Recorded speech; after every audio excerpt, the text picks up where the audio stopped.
Number system की हम बात करें तो नंबर्स क्या क्या होते हैं अलग अलग टाइप के। पहले हमें सबसे पहले पढ़ना है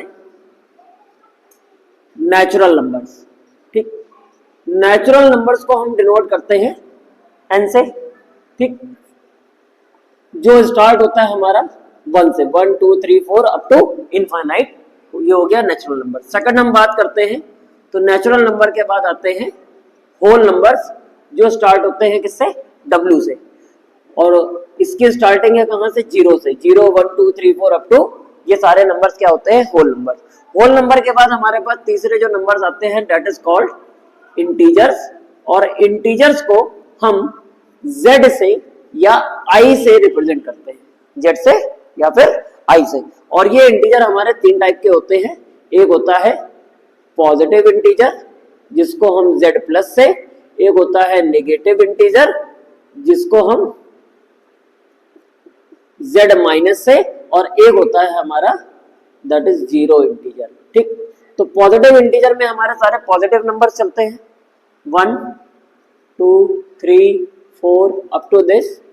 जीरो इंटीजर में हमारे पास सिर्फ 0 आएगा, और नेगेटिव इंटीजर में हमारे पास सारे नेगेटिव के इंटीजर दैट इज -3 -2 -1, तो नेगेटिव के नंबर इधर चलते हैं, वो हो गए हमारे इंटीजर्स। इंटीजर्स के बाद चौथी चीज जो इसमें है हमारे पास वो है रेशनल नंबर्स। ठीक, रेशनल नंबर्स को हम कैपिटल Q या स्मॉल q किसी से भी रिप्रेजेंट करते हैं।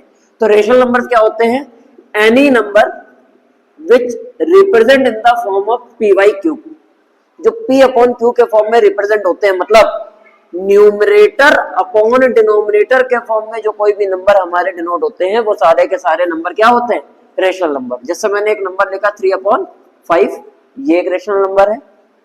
फिर मैंने एक नंबर लिखा 5/2, ये भी एक रेशनल नंबर है। फिर मैंने एक नेचुरल नंबर लिखा दैट इज 5, क्या ये एक रेशनल नंबर है? क्यों है? क्योंकि इसका डिनोमिनेटर 1 है। तो वो कोई भी जो नेचुरल नंबर्स होते हैं वो नेचुरल नंबर्स हमारे क्या होते हैं, रेशनल नंबर भी होते हैं। ठीक, रेशनल के बाद हमारे पास आते हैं इररेशनल नंबर्स, और इररेशनल नंबर्स हमारे वो नंबर्स होते हैं, और इसमें एक कंडीशन और है कि जो p by q के फॉर्म में रिप्रेजेंट हो एंड q जो है वो does not equal to 0, q की वैल्यू 0 नहीं होनी चाहिए। मतलब न्यूमरेटर 0 हो सकता है भाई, 0 अपॉन समथिंग कुछ भी है, वैल्यू 0 आएगी वो अलग चीज है, लेकिन ये क्या है, रेशनल नंबर है। लेकिन अगर डिनोमिनेटर 0 हो गया तो ये वैल्यू क्या हो जाएगी, नॉट डिफाइंड या इनफाइनाइट। तो डिनोमिनेटर 0 नहीं होना चाहिए, मींस q की value don't be, never be a 0।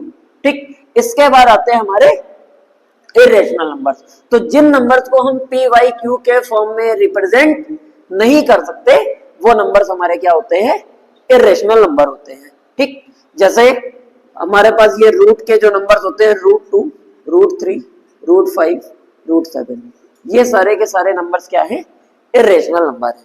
ठीक, जिनको हम रेशनल नंबर के फॉर्म में रिप्रेजेंट नहीं कर सकते वो सारे के सारे नंबर क्या होते हैं, इरेशनल नंबर होते हैं। इतनी बात समझ में आई? इतनी बात समझ में आई? आगे बढ़े इसके पहला कॉन्सेप्ट नंबर फर्स्ट की, that is insert rational numbers between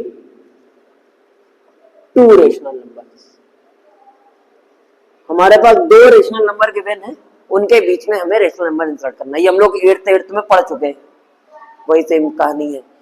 ठीक, देखो जैसे क्वेश्चन है हमारे पास, हमसे कहा जाए insert 3 rational number between 2 and 3। ठीक, 2 और 3 के बीच में हमें क्या करना है, 3 रेशनल नंबर इंसर्ट करने हैं। ठीक, पहला काम यह है कि हम इनको रेशनल नंबर के फॉर्म में कन्वर्ट कराएंगे, दैट इज 2/1 एंड देन 3/1। ठीक, सेकंड स्टेप ये है कि जो इसके डिनोमिनेटर है वो सेम होने चाहिए। अगर डिनोमिनेटर सेम नहीं है तो हम एलसीएम लेके उनको इक्विवेलेंट करेंगे और इक्विवेलेंट करके इनको सेम करेंगे। इतना काम करने के बाद अब आगे की मेन बात वो ये है, जितने भी रेशनल नंबर हमें इंसर्ट करने हैं, जैसे यहां पर कितने इंसर्ट करने हैं 3, तो हम उससे एक ज्यादा का इसमें मल्टीप्लाई करा देंगे। 3 से एक अगर हम ज्यादा की बात करें तो वो कितना होता है 4। तो हम इन दोनों रेशनल नंबर्स के न्यूमरेटर और डिनोमिनेटर दोनों में करा देंगे किसका 4 का मल्टीप्लाई।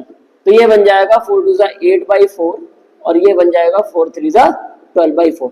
तो तीन रेशनल नंबर की अगर हम बात करें तो 8 से 12 के बीच में हमें मिल जाएगा 9/4, 10/4 एंड 11/4। क्या बात समझ में आई? बात समझ में आई?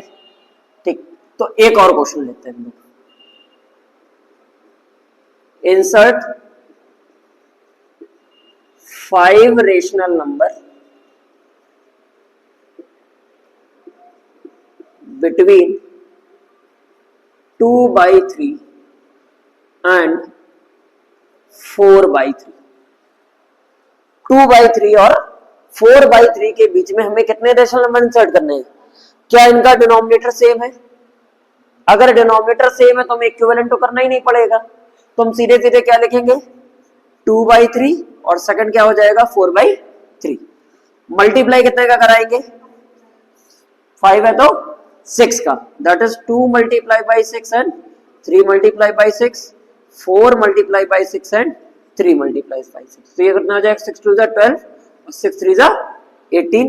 ये कितना हो जाएगा 4 6 24 और 6 3 18। दोनों के डिनोमिनेटर 18 चलेंगे।